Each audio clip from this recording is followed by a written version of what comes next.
Hello, everyone. Welcome to another movie discussion video. And myself, along with Dillon here, we're very, very excited to talk about this film. It's been long in the works, 2020, I believe, when they started the production on this film. It's been hit with production setbacks, COVID, procedures, you name it. This whole film has experienced everything. But we're finally here. The Batman is now finally released in theaters. So I'm happy today to be joined by Dillon, a.k.a. the Popcorn Podcast. Happy to have you on the show here, man. Hi guys, thank you as always, Sonny, for having me. It's always great to do these calls with you, especially for these exciting films. So I can't wait to get into it. Cool. Yeah, awesome to have you on the show, Dillon, as always. As always, folks, if you do want to follow myself on YouTube and my Instagram and Twitter page, I'll post links to those in the description below. Dillon, do you want to plug anything in terms of social media, YouTube-wise, before we start the video? Sure. For those of you who are new here or haven't checked out any of our previous discussions, hi, I'm Dillon. I run a YouTube channel called the Popcorn Podcast, where I also do reviews, video essays, top 10 lists, loads of those kind of movie-related content. And then, of course, on my Instagram is titled the same thing, the Popcorn Podcast. So, if you guys want to follow me on any of those, I'd be happy to have you over there and see you guys on those platforms. Yeah, as I said, I'll post links to my social feeds as well as Dillon's in the description below. So definitely check us out, especially Dillon. He's one of my favorite YouTubers at the minute. He's doing some great things on his channel. His production's always slick, and he's always got insightful things to say about movies, and likewise. So definitely check Dillon out, guys, if you haven't done so already. So just to give you a breakdown of the video, so I'll do the usual intro, which we've briefly covered. We'll then talk about the story and screenplay. That'll then be followed by the acting and characters. We'll then look at the direction of the movie, along with the action. We'll then give our overall thoughts and then rate the movie on a scale of 1 to 10. So 1 being if we don't really like the movie, and 10 being a sort of a classical masterpiece in our opinion of the film. But also, just to give you guys a heads up, this is a spoiler warning. So if you have not seen The Batman, you shouldn't be here at this point, because we're now going to go into full-on spoilers. So that is your official warning. So what I would suggest you do is, if you haven't seen it, see the film, save this video, and then watch it at a later point. So, Dillon, I'll hand it over to you now just to talk about the story and screenplay. What were some of the story elements and elements from the script that really stood out to you when you watched this movie? Yeah, great. So I think the first thing I think probably you have to bring up is the fact that the story this time around for this Batman, one of the key differences, the major differences between this Batman film and the ones that have come before, is that this is very much a detective crime mystery thriller type of Batman story.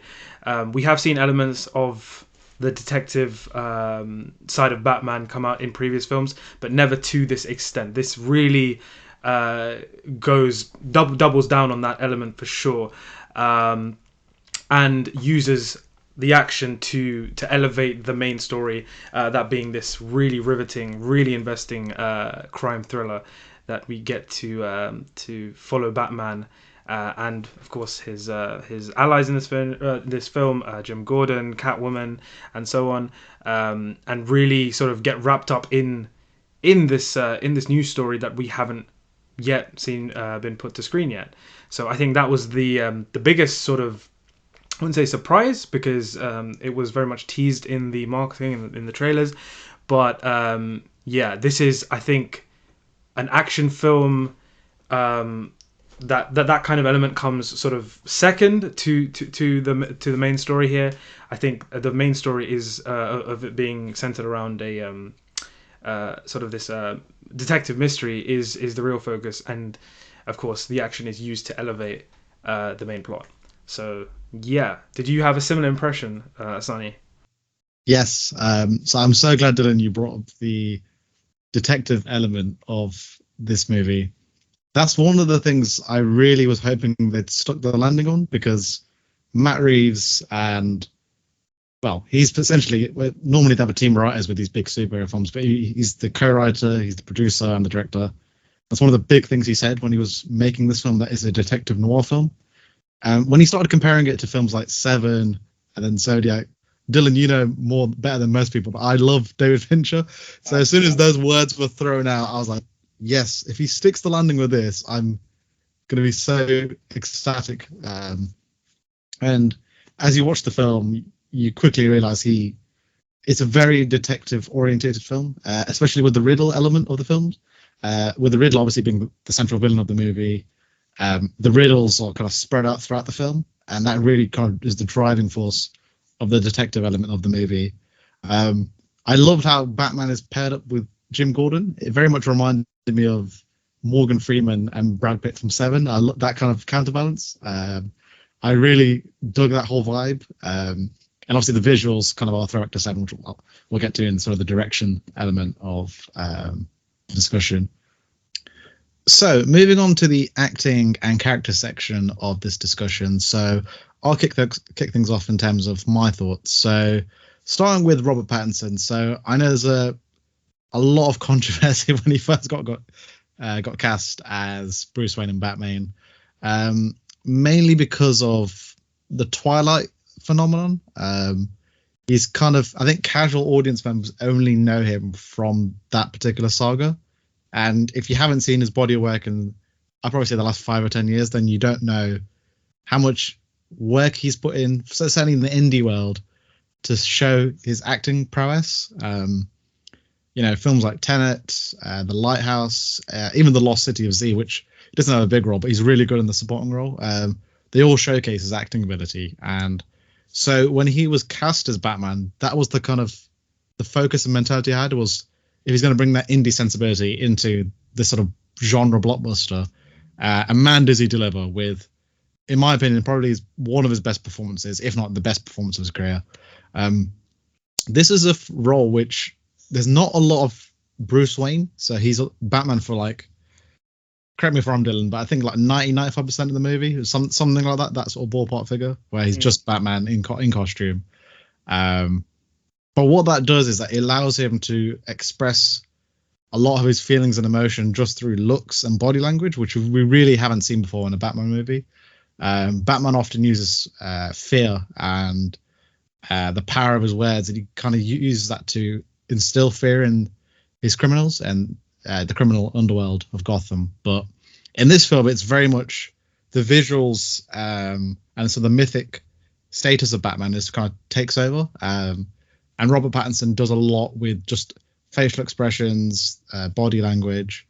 And in my opinion, he really nails this interpretation of Bruce Wayne and Batman. One criticism that I have heard a lot for this film, for the people that didn't really connect with it, was how we didn't see the Playboy element of Batman and Bruce Wayne. The way I look at it is that it's very reminiscent to how they approached Tom Holland's character with Spider-Man. He's not really Spider-Man, he's kind of Spider-Boy, I suppose, when we see him at Homecoming. And then when we get to No Way Home, he's kind of the Spider-Man that we know and love. And I think Matt Reeves has taken a very similar direction with this franchise, where when we first see Batman, this is kind of year 2 of his career, it's not the heroic Batman that we're so used to seeing on screen. He's very much in the early stages of his career. And in terms of this interpretation of the character, I think Robert Pattinson does a really, really good job.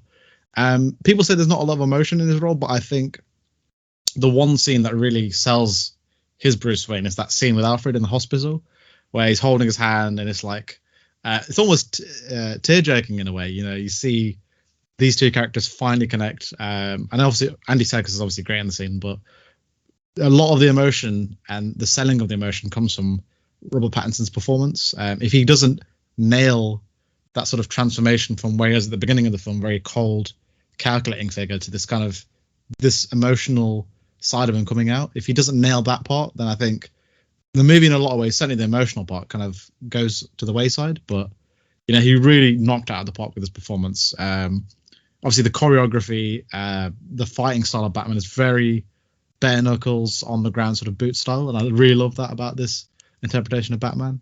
But yeah, that's just my thoughts on Robert Pattinson and this kind of new take on Batman. So, Dylan, I'll hand it over to you now. What's your thoughts on Robert Pattinson as Batman?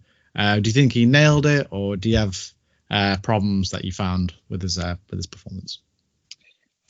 Well, like similarly to you, I feel like when it was first announced that Robert Pattinson was going to be playing Batman, I think we all heard the outcry from the internet. I think whenever someone does get cast in a role like Batman or even Bond, any really iconic big mainstream character, there's always going to be controversy. There's always going to be backlash.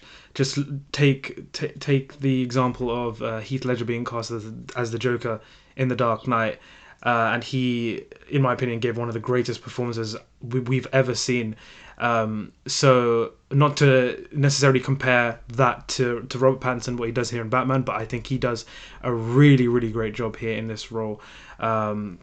Just everything, I think, from the voice that he does, from the way he moves in and out of scenes, in especially a standout scene for me was one of the earlier scenes during the film, where we are sort of plunged into Gotham for the first time, and we see, I think it's on Halloween night, and we hear Robert Pattinson's voiceover as Bruce Wayne, which I thought was a really terrific choice to sort of open and also close the film, sort of bring the whole thing full circle. And then continuing on with that rainy night in Halloween, rain is very prominent in this film. Gotham has never looked so gritty and so dirty ever before, and there's of course that opening sequence when we're sort of in the perspective of the criminals of Gotham, and you hear Robert Pattinson's voiceover and how he says Gotham's a big city, he can't be everywhere at once. These thugs and these criminals, they're looking into dark corners, into shadows, and even though Batman isn't there, there's a part of them that feels like he could appear at any moment, and that is exactly what we see a couple of moments later with, of course, that larger gang. And just that whole scene, how it was built up. You hear Michael Giacchino's score, which we'll get onto later. The visuals, how he just slowly emerges from the dark. You hear his footsteps. That was honestly maybe the best first intro scene to Batman we've got in live action, as far as I can tell. I thought that was an absolutely masterful scene, and Robert Pattinson, like you mentioned, he's playing Batman as opposed to Bruce Wayne much more in this film. So what he's able to do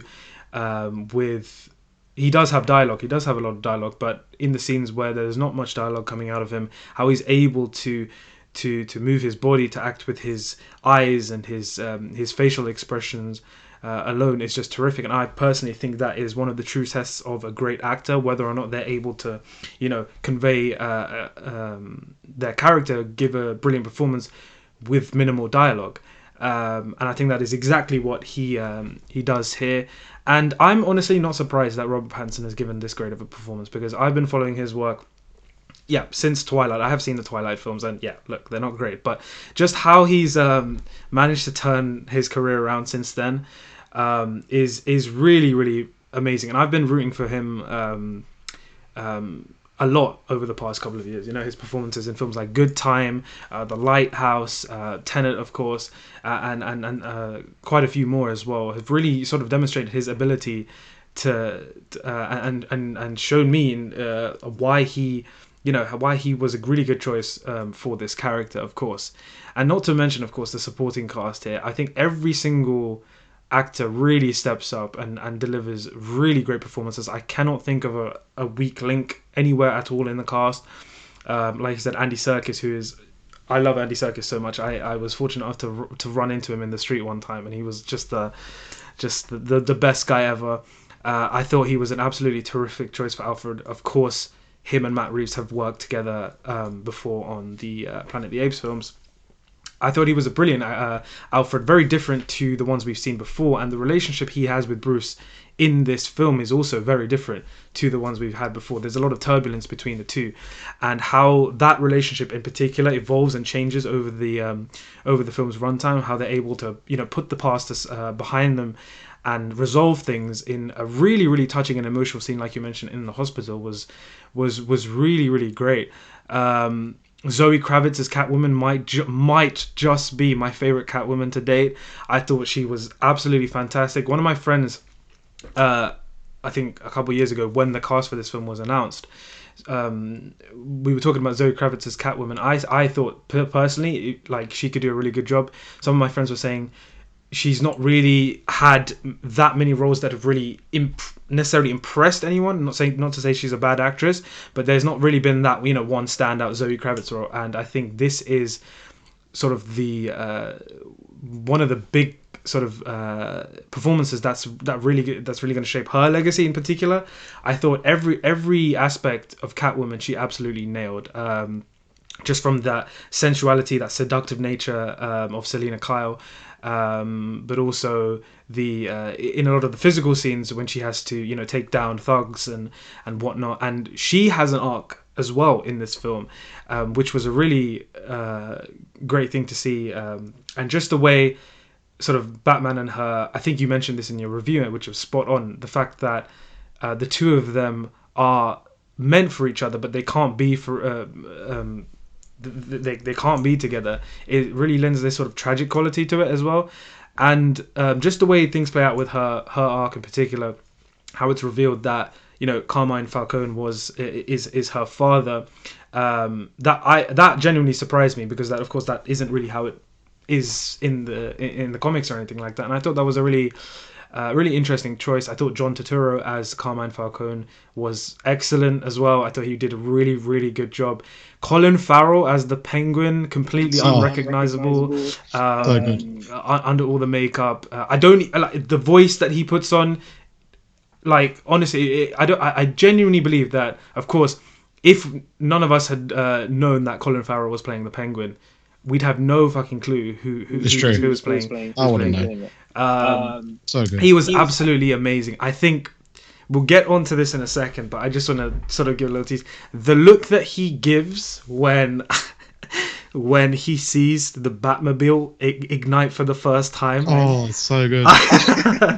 Like that whole sequence. We'll talk about it in a sec, but yeah. I thought he was terrific. I thought in many of his scenes as well, I think he stole the scene. He really chewed up the scenery, and I love just how at first he's almost trying to be cooperative with Batman. He doesn't really have a choice when, of course, Batman just storms into the iceberg lounge and just demands that he gives him information. But then I feel like as the film goes on, he just gets a little more irritated by Batman's presence, and until, of course, things play out with the whole Batmobile chase. And of course, we've seen that iconic shot from the trailer where the car is flipped and Batman is walking towards him. The camera is upside down and the fire is in the back. It's amazing. And I'm trying to. Almost forgot to mention Paul Dano as the Riddler. Terrific. I was worried that you're going to miss it. And I was like, is he going to forget just from scene one, absolutely loved the choice to open the film with him. I think it took like a couple of seconds to really sort of figure out maybe whose perspective we were looking at. It's the very first shot we see through the binoculars, and it's quite a long take, and we're sort of thinking like, how's this going to pan out? And then just from that opening scene where he murders the mayor contestant. I can't remember his name. I think Mayor Mitchell or something like that. Mitchell, yeah. And just the way the TV light illuminates his face in the background. That scene, the way it was lit. Oh my god. A lot of the scenes where he's murdering people very much film like something out of a horror film, which I loved that decision. It's almost like he's this sort of ghost, this phantom, this sort of wraith that just moves in and out of Gotham whenever he pleases, and just picks his next victim, and there's really nothing that anyone can do to stop him. I loved that. I loved his interplay with Batman.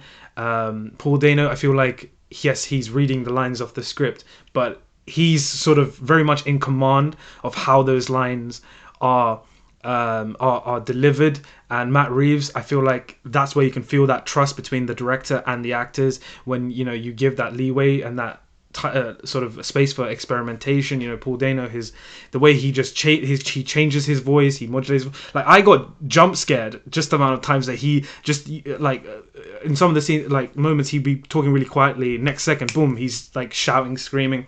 Very, very intimidating stuff from him. I thought he absolutely nailed it. And then, of course, for me personally, I think the standout scene of this film in terms of acting was, of course, one of my favorite scenes in the entire film was when Batman and the Riddler come face to face for the first time in Arkham. And it's just these two incredible actors going for it, really. The Riddler given most of the dialogue, and Batman standing there very very stunned at everything, very reminiscent of the interrogation scene in The Dark Knight, but at the same time it has its own spin on it as well.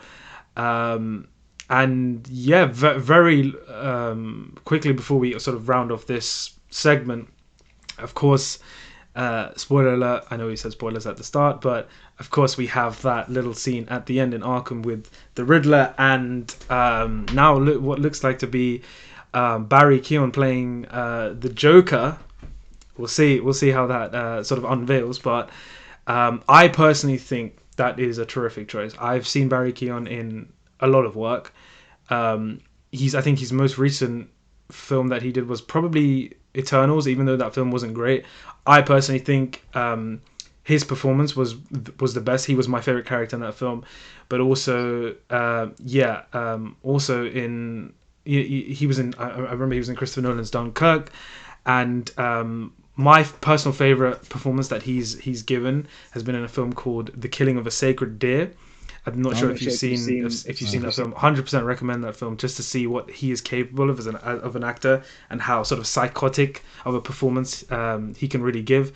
I think he's a great choice for the Joker. Of course, we only have that one scene with him, so we're gonna have to wait to see how he really takes on that character. But I'm excited to see where that goes eventually. So yeah, how about you, Sonny? What did you think of the supporting cast? Cool. I've got a lot to say, but I'll try and condense it. Yeah. Sorry about that. I just kept talking. No, it's cool. No. I love hearing your thoughts. That was really great to hear your thoughts on the acting and characters. I'll start with Paul Dano as the Riddler. That opening scene where he's in the mayor's, I suppose, mansion or apartment, or they kind of don't really fully explain it, but when he's behind the mayor as he's watching TV, and you just see his eyes darting back and forth, like, oh my god, I was genuinely bricking myself. What's gonna happen, but it's the way it's shot. I've never been. I was kind of going to say this thoughts for the directing, but I'll kind of get out of the way now. But I was genuinely terrified. I've never been terrified in a Batman film ever. Even the Nolan films, I think they've had their moments, especially I suppose with The Dark Knight, with Heath's interpretation of the Joker. There's definitely scary moments, but not to this extent. I know in the UK it was a 15 rating, and I was surprised they didn't go with the R rating in America, because there was certain scenes they kind of pushed the limit, especially that opening scene where he gets that, I don't know, whatever it is, that chisel, and it just beats the crap out of the man, and you hear those thuds. Oh my god! I was you could tell I'm still in shock. But yeah, Paul, like you said, Dillon, you pretty much nailed on the head with Paul Dano's performance as the Riddler. He's everything that you want, I suppose, in that character. He's creepy, he's unhinged. I didn't expect the singing in the prison scene. I really didn't expect that. Some people in the cinema that I was in anyway, they kind of didn't know how to react. Some people were laughing, or they're really taken back. I was in the middle, kind of scared and kind of I have no idea what's going on here, but I just kind of went with it because he's that sort of character. But Paul Dano knocks it out of the park as the Riddler. When they announced, because I don't want to pigeonhole Paul Dano, because he's a really good actor. But Dillon, you'll probably agree. Like he's kind of known for playing these kind of creepy, Absolutely. like weirdo characters. Obviously, There'll Be Blood. He's done Prisoners. He's done a few others as well. So he's got that in his repertoire. So it's like he's kind of almost born to play the Riddler. So as soon as that's the casting of that, like I'm sold. But yeah, he's really really good as this iconic character. The other cast members, like you mentioned, Selina Kyle's character, she's really really good in this film. Like you said, she's sensual. She's a badass. But Zoe Kravitz brings an emotional layer to Catwoman as well. I don't think I mentioned it in my review, but we haven't really seen that, I suppose, the Catwoman. We've only seen the sort of the strong, feminine, central Catwoman, and we've not really had a chance to delve into her backstory. Yeah. But the script, which from Matt Reeves, is so dense and layered that we get a chance to explore her past, explore her relationship with Gotham, and I really like that. And I think that goes back to the 3-hour runtime. Some people criticize it, but I think it's a blessing in disguise because you've got that real estate to do what you want with these characters in terms of development, in terms of growth. And I really dug Zoe Kravitz's performance. She gives everything that you want in a Catwoman performance and more. And yeah, I just thought she knocked out of the park. I can't really add anything more in terms of the Colin Farrell thing that you mentioned, Dillon, because everything you said is spot on in terms of, I love that scene, and I've kind of watched it several times before the film and after the car chase scene. Mm-hmm. Where it's like, I got you, the people in the cinema, like, I know outside of London, the UK cinema was generally reserved, but in that scene, people were like getting giddy because like they were actually like on Penguin's side when he was like, "Oh, I got you." It's such a good scene. Like you almost feel for him, like. But yeah, he's so good, and not only in that scene, all the others. It's funny because the way they marketed his character, that he was only going to be in it for a short time, and I don't know his exact screen time, but I don't know about you, but he felt like he was in the film longer. Because I think they said he was only in the film for like 10-15 minutes, but we know from like films like Silence of the Lambs, like Anthony Hopkins is only in it for a handful of scenes, but the way it's shot, like you can't tell that it's like a short amount of time, I suppose. It's also the placement of the scenes as well, like how it's spread out across the film. Yeah. Exactly, it's spread across like the film. So you don't notice the short amount of time he's on screen, but yeah, he knocked out of the park, and I can't wait for a spin-off show. They announced the film, so very much looking forward to that. And see, I think they said they're pitching it as like a Scarface-esque like rise to power, which I think that's a perfect way to go for this character because he's a crime lord and he's got a lot of similar qualities to Tony Montana. So it's a great direction to go with that character. In terms of the other characters, Jeffrey Wright was not quite Commissioner Gordon yet. He was Lieutenant Wright. Forgot to talk about He's Wright. really, really good in this film. He brings a lot of swagger and a lot of charm.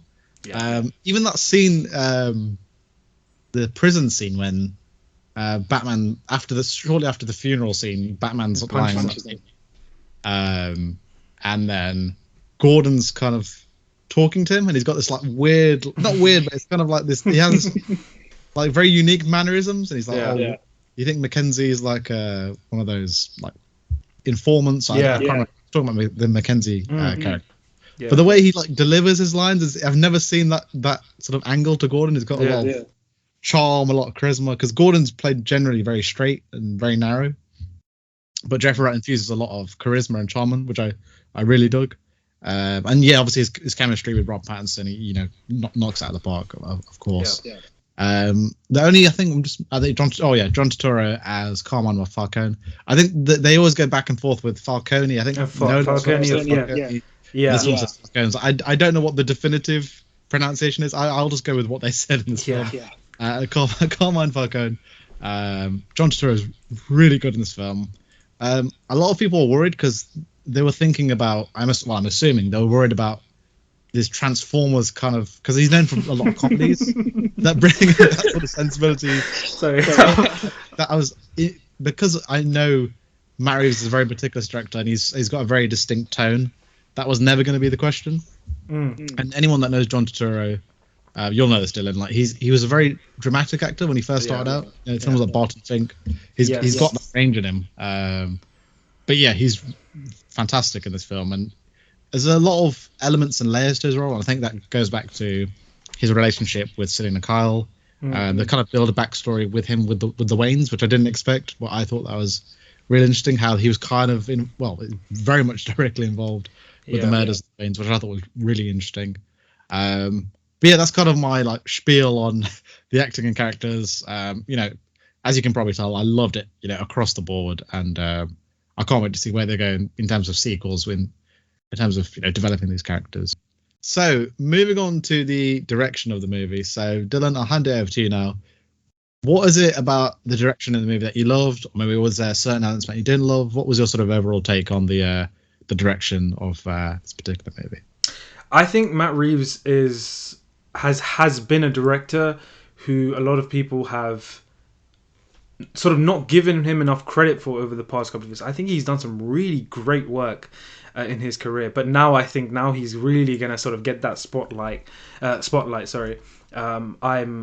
mean, there's no way he's not going to get 2 more films at least with this film coming out. Yes. There's no way. But I like Matt Reeves a lot as a director. Just of course, if you guys haven't seen the Planet of the Apes films, the last 2 he directed, War for the Planet of the Apes and Dawn of the Planet of the Apes, Dawn and War for the Planet of the Apes. Fantastic films, and I think like if you're going to give Matt Reeves a film, or if Matt Reeves is going to direct a film, and you hear that, for me personally as well, I'm never going to be upset with that decision, because I think that, I'm not saying that he's a particularly safe director, but I have a lot of trust in him as a filmmaker, because his films are really damn good, and I think this might be the best one he's ever done. I think he's had a very clear vision right from the get-go of what he wants to do for this Batman in particular, and the way he just executes his vision is incredible. And there's a real control that he has when he does his films, and you feel that here with the Batman. Of course, there are elements that are really larger than life and get out of hand and really crazy, but never once was I thinking like, okay, this was a bad directing decision or anything. And a lot of the work you do as a director is also with the team you work with and the cast you work with, and just the casting for this film is really impressive. Like I said, no one gives a bad performance, and all credit to Matt Reeves for casting all these actors in their respective roles, because I think everyone just came together and did an outstanding job. And of course, Matt Reeves, his frequent collaborators with Greg Fraser and of course Michael Giacchino, the 3 of them, I think they've done 3 of Matt Reeves' previous films. I'm not too sure if the Apes films have been shot by Greg Fraser. I don't think they have, but Michael Giacchino definitely scored them. One of Matt Reeves' other films, a film called Let Me In, which is a horror remake of like one of the best Swedish horror films. The 3 of them, Greg Fraser, Michael Giacchino, and Matt Reeves, did that, and that was a terrific film as well. I know we're going to come to the score very, very soon, but just the way I feel like that is almost like the backbone of many films. The director, the cinematographer, and the composer. What the 3 of them can sort of really bring as an experience, and how that's delivered is really good. And yeah, I can't wait to see what Matt Reeves does next, really, with this character. I mean, I don't think he's going to step away. I don't think he has any intention of doing that. But I really hope, of course, he stays on, because the Batman character, as one of my favorite fictional characters ever, as a fan of Batman, like, I am so happy with Matt Reeves to be, taking this character, this world, and really sort of putting his spin on it. And I can't wait to see what he does next with this franchise. So yeah, I absolutely love Matt Reeves as a director. So yeah, what about you, Sonny? You nailed on the head, Dillon. I think the key word was vision. Yes. One thing, and look, I love Marvel Studios. I know you love Marvel Studios as well, Dillon, with their films. But there are definitely times where you feel sort of the boxed world building nature of their films, if that makes sense. Yes. You could tell that the director's under constraints to, yes, you have a say, but it's within this particular lane. If you veer this way, that we're not going to let you be like you've seen like Patty Jenkins, for example, with Thor 2. There was creative differences, and then she left, and then obviously the famous one being Edgar Wright with Ant-Man. He was going to make it. I think it was like 10 years in development or something ridiculous, and then it got to a point where the franchise was at a certain point where it had to be in a certain direction, and then he left. Warner Brothers, I give major props to. Films like The Joker, the Todd Phillips film, and now with this one, they've just letting the directors do what they want, for better or worse. Some people don't like that, and they like films and franchises to have a certain style, I suppose. But that is so rare for a modern studio nowadays to say, here are the keys to this franchise, just do whatever the hell you want. That's so rare. And that leads into Matt Reeves' vision for this film, which, like I said, Dillon, is very specific. This is the one film where Gotham feels like Gotham. I know it sounds really silly, but I hope you get what I'm trying to get across. No, 100%. The comic book feel of Gotham, like it very much is inspired of like the animated films, certainly the more recent, the Arkham games, and then there's classic runs of Batman as well. This is the one film where it feels like Gotham. I mean, even like Nolan's films, like you could just tell it was a Chicago. The only film I think, and I don't know if you agree with this or not, where it felt like gritty Gotham was the first one, the Batman Begins. With those alleyways, it really felt like Gotham. That was the only one of the three where I felt like this feels like Gotham. But of all the live action Batman films, I think we can all agree this is the best looking Batman film we've ever seen. Absolutely. No one's gonna dispute that. Greg Fraser, he's quickly becoming one of. I know you love him, Dillon. Absolutely. He's quickly becoming one of my favorite cinematographers. This is the most neo-noir looking film I've ever seen. The amount of shadows, and that's the kind of thing I want to see in a psychological detective thriller. We don't really get that nowadays. It's very much brightly lit sets and locations. This is almost a throwback film in a lot of ways. Definitely harkens back to the 70s.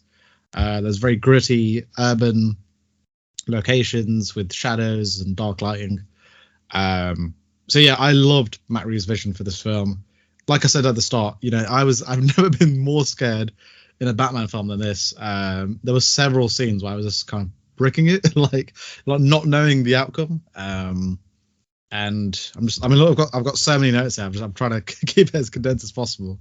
But the one thing I'm looking at my notes now, where the runtime I love because it allows you to get into the mindset of the characters. I think in a bog standard 2-hour film, you kind of only have a limited amount of time to get to know the characters. And I think, for example, Justice League, the infamous Joss Whedon cut, which I'll try and avoid talking about as much as I can.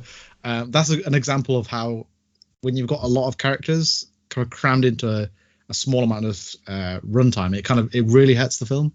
Having that extra hour runtime, in this case the 3-hour runtime, it really benefits all the characters. If you're gonna have a film that's an ensemble piece, it's effectively an ensemble piece. You need that real estate in terms of runtime where we get to know the characters, we get to know the mindset, their motivations, why they're doing what they're doing. I think that's so important.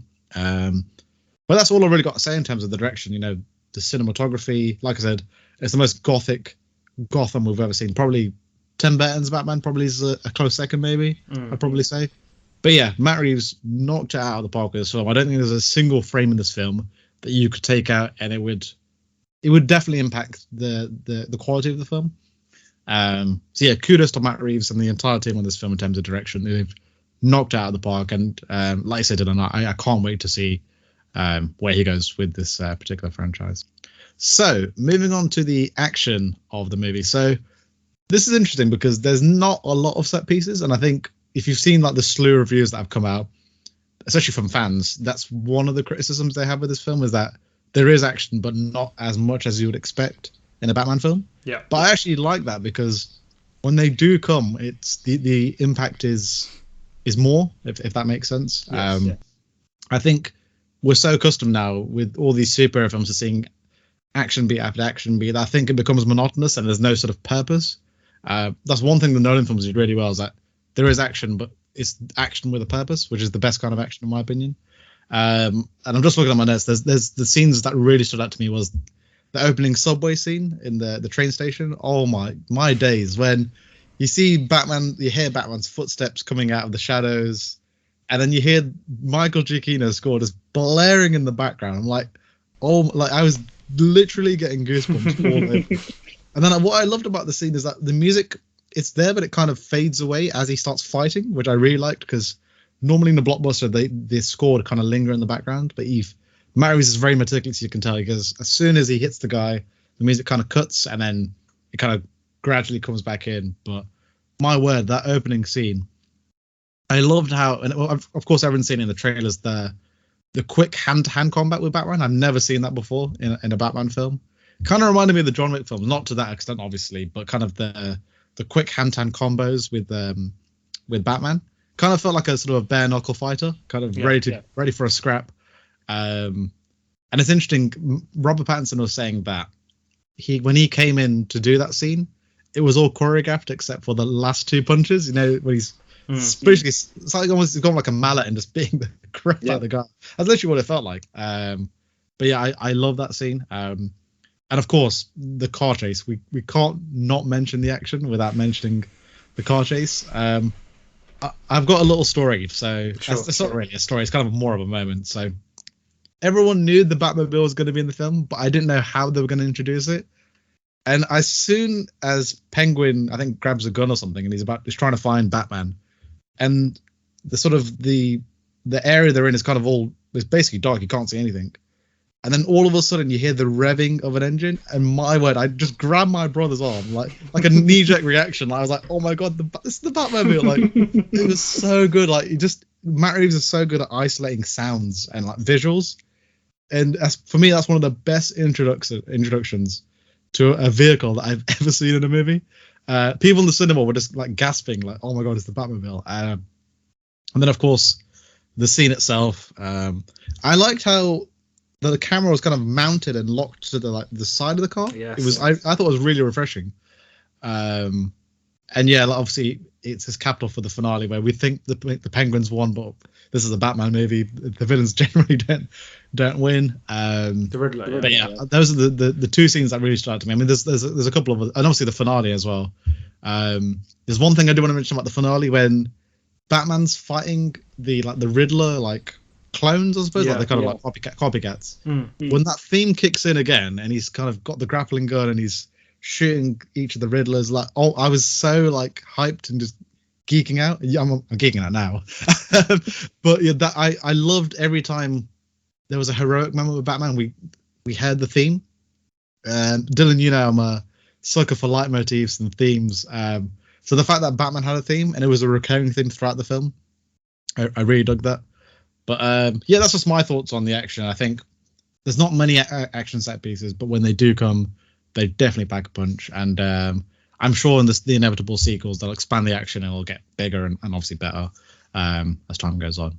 So, Dillon, I'll hand it over to you now. Did you get that same visceral experience as myself with things like the Batmobile and the hand-to-hand combat? And what was just your overall thoughts on the action? Oh, absolutely. I think those three scenes in particular, the scene right at the start where the subway fight, subway fight, then of course the Batmobile chase, and then the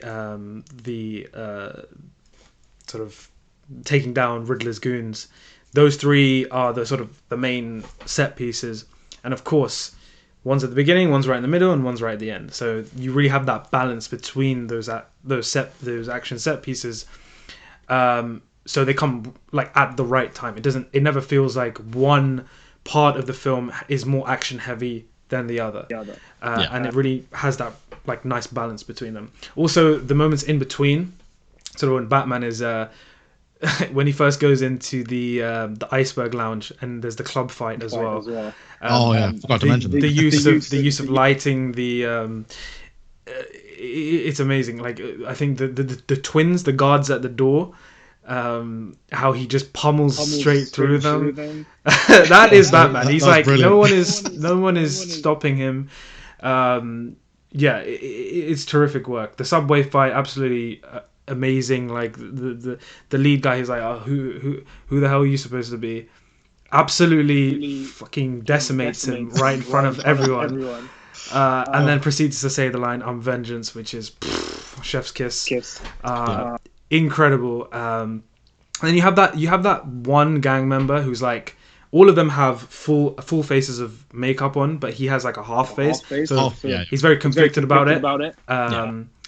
And then I feel like that scene had a lot of purpose, because Batman, not only did he take down a group of criminals, but he stopped someone from crossing that line. That's right. He had a real impact on that one person in Gotham, and that sort of having that impact on that one person, and then seeing how he has the impact at the end of the film, where he sort of when he takes the electric shock, falls into the water, how he's demonstrating that he is ready to die for the people of this city. It's amazing. And of course the Batmobile chase sequence is absolutely exhilarating stuff. When I tell you, exactly like how you mentioned with your brother, I was with my friend, and I think it's like, so Penguin he's firing at both Batman, and then Batman I think goes, correct me if I'm wrong, but I think he goes off, he disappears, and then he just disappears. I think. He's trying to take down Catwoman at this point, and then you hear the Batmobile's engine ignites, and the sound it makes. Oh, the sound design. It's like a high pitched like eagle scream of some sort, and it's long, and it's like that noise. It stays for a while, yeah. I think I jumped. I had a physical reaction. I was getting insane. The crowd I was with were like on their feet. It was nuts. I think with the Tumbler in the Dark Knight trilogy, I think what Christopher Nolan did, and the sound design team behind those films, what they did specifically for the Batmobile was, when the engine ignited for the Tumbler, they mixed the sound of a lion's roar with with whatever additional sounds that they could find. I think for this film, I'm not sure what they used to sort of make that sound, but my oh my, it was some really, really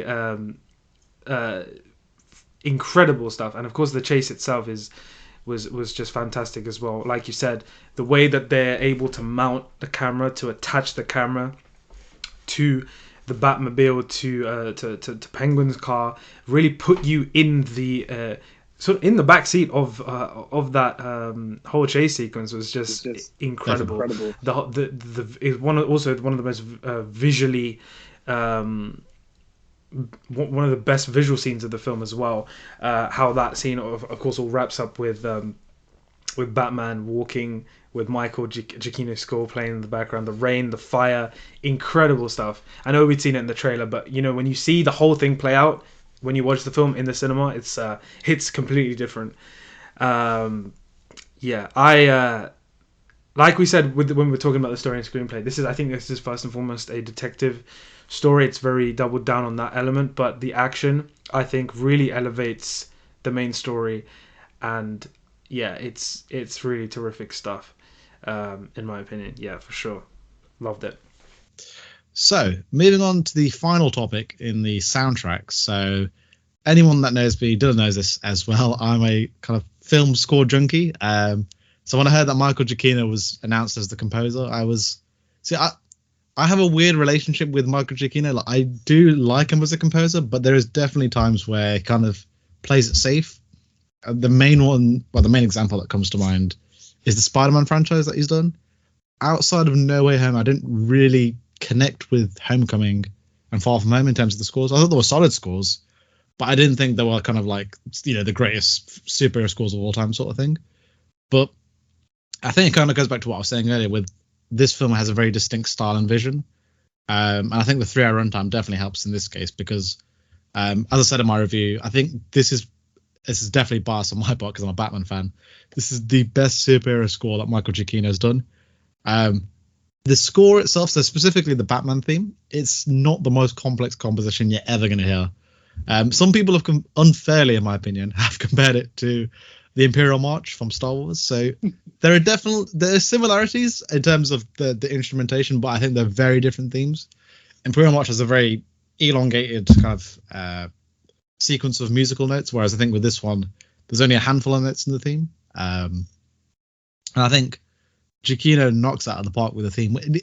One thing I was telling my brother when I watched this is that the film wastes no time in throwing the theme at you.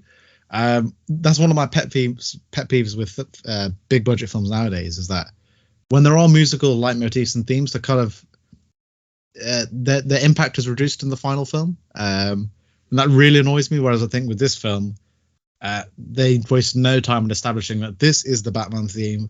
It's going to become a recurring motif throughout the film, and I absolutely loved it. I've heard it pretty much non-stop prior to the film and definitely since. But I really love the theme. The other themes that stood out to me were Riddler's theme. It's got a very mischievous, mysterious quality to it. And again, I loved how that plays within in the film. And even Catwoman's theme, I think it's what you hear on the soundtrack. I mean, it's not quite executed well in the final film, but even so, it's got this kind of femme fatale, like 30s noir feel. I don't know if you agree with that, Dillon, like when you hear Catwoman's theme. But overall, like I said, it's definitely one of Giacchino's best scores in his career, if not his best. And yeah, I can't wait to see this film again. Not only just see the film, but hear that soundtrack being blasted. It's one of my favorite scores, certainly of this year, and it'll probably be a contender by the end of the year as well. So, Dillon, I'll hand it over to you now. What's your thoughts on the soundtrack? Did you get a similar impression to myself, or did you have a differing opinion? Oh, absolutely. I adore Michael Giacchino. I think he's easily one of the best composers working today. There's a reason why so many films want him on their team to compose the soundtrack. I think he's such a talented composer. The way he uses the orchestra as opposed to recording in a more sort of electric soundscape studios, things like that. The notion to actually record people actually playing instruments as opposed to putting them in through computers and whatnot. You can really feel that in the score. You can feel that it's actually genuinely been recorded. Has that quality to it, and that really lends a sort of scope and size that you really sort of feel in a lot of the moments. Now, the Batman theme here is, I'll always have a special place for Hans Zimmer's work on the Dark Knight trilogy. It's one of my favorite scores of all time. I'm very biased towards that because it's just yeah. It's what you grew up on. Yeah, exactly. And I absolutely love that score. This score is I wouldn't be able to. I mean, I wouldn't argue with you if you told me that this was the best Batman score. We've had so many great Batman scores, from Hans Zimmer to Danny Elfman as well. Speaking of which, the only other two composers in history to do the scores for Batman and Spider-Man. That's right. Which is kind of crazy to think about it, but yeah, just the Batman theme here. Like you said, it's not the composition for it isn't as complex, but I think that when you're doing a theme for a character like Batman, it doesn't really. I think it's like it does require sort of a more simple structure. Sort of with the Hans Zimmer's theme, you have those two notes that and it's sort of right. That's the basis. Yeah, exactly. It's the basis. This is more sort of. This is a very repetitive theme. It's like like all the like. In spades, you hear it all throughout the film.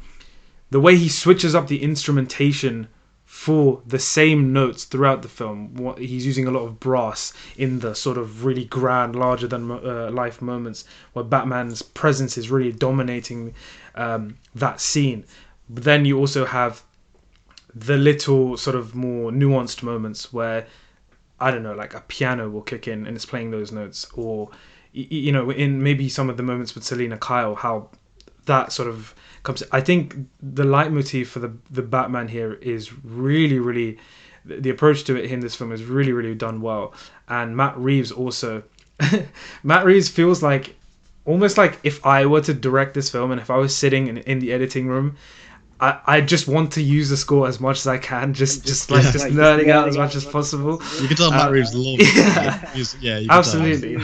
I think we've only had a couple of months of listening to this score, and it's already become iconic. It's terrifying. It's heroic. It's everything the Batman character is and more. and also that contrasted with the more sort of delicate sort of movement that he moves into with that theme, that sort of humanizing element of Batman, that I think that really sort of represents the relationship he has with Gotham. That is really played a lot towards the end of the film, where he's, when he's saving all those people from the terror of the Riddler. Terrific work. It's going to be interesting to see that theme come up and stay present in the next films and whatnot, and what new compositions he does for upcoming characters that we are yet to see. The Catwoman theme as well, like you mentioned, a really well standout leitmotif theme for me. I loved, like you said, it very much captures that sort of femme fatale quality of her. There's a lot of jazz infused into that score as well. The Riddler's theme, very sort of cold, very dissonant, very reminiscent of his character and his presence in this film. Michael Giacchino is just on fire at this moment. Like he will go down as one of the great composers of all time for sure. I've got no doubt about that. I'm like yourself, Sonny. Like I've got the whole score on repeat, like all the time.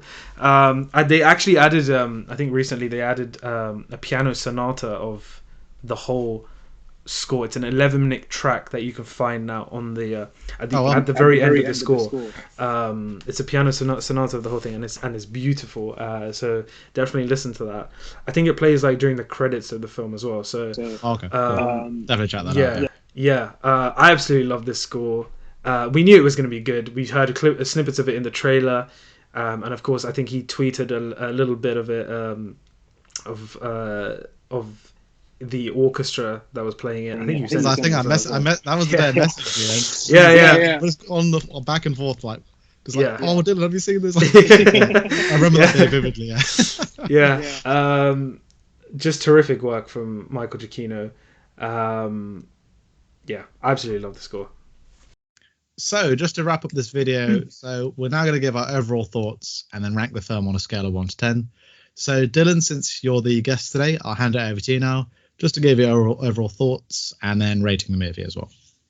Yep, awesome. So, I think, just to round off this whole discussion, I will say that as someone who has had such a massive adoration for this character and this world, I couldn't be more happy with what Matt Reeves and company have done here with this film.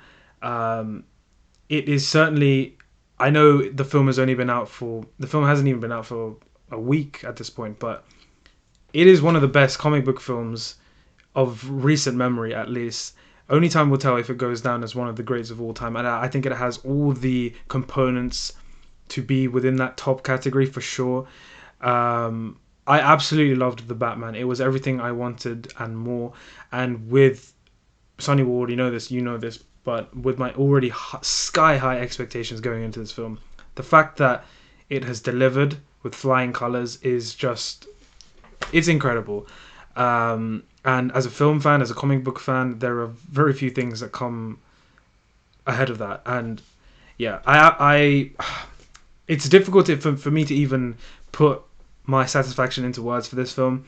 I've only seen it once, and it's going to be interesting to see if my experience with it changes, whether or not I love it even more or even a little less, who knows. But as of now, this is certainly one of the best Batman films of all time. I of course The Dark Knight is one of, if not my favorite film ever, so I will always have that as in a special place for me. But in terms of this Batman film, it is certainly up there with the very best, not just Batman films, but superhero films for me. I cannot wait to see what they do next, the direction they go, the new characters they bring in, and how Robert Pattinson steps up again in the cape and cowl, and delivers what I'm sure will be another absolutely terrific performance with under the direction of Matt Reeves, and another spectacular ensemble cast. So I will give the Batman I won't give it a 10 out of 10 just yet because I've only seen it once. Right. If I had seen it twice and I was still feeling like this, I would give it a perfect score. I'd give it a 10 out of 10. I'll give it a 9.5 right now, but my heart is saying give it a 10 out of 10. I'm gonna check it out again tomorrow night and the following night, and really see where my head is at with the film. There are very, very few things I would change.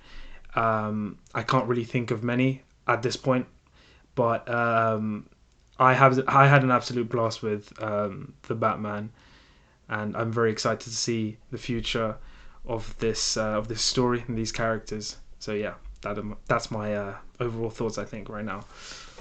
So just to give my overall thoughts on the Batman as well, much like Dillon, everything about this film is pretty much flawless. The direction from Matt Reeves, he has a very clear vision for Gotham, and it's the most Gotham-like comic book feel that we've ever had in a Batman film, for sure. Maybe Tim Burton's probably a close second in that respect. The performances across the board, I don't think there's a single bad performance in this film. Even some of the smaller supporting roles like Peter Sarsgaard, everyone in their role knocks it out of the park. Robert Pattinson, who got a lot of hate before this film started, but my word, he destroyed it with this interpretation of Batman and Bruce Wayne as well. The Riddler, Paul Dano, is creepy as you would expect as the Riddler, but again, he delivers probably one of the best Batman villainous performances we've seen.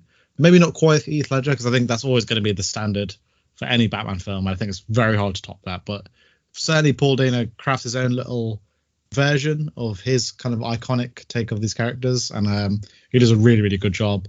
As for the rest of the cast, Zoe Kravitz is phenomenal as Selina Kyle.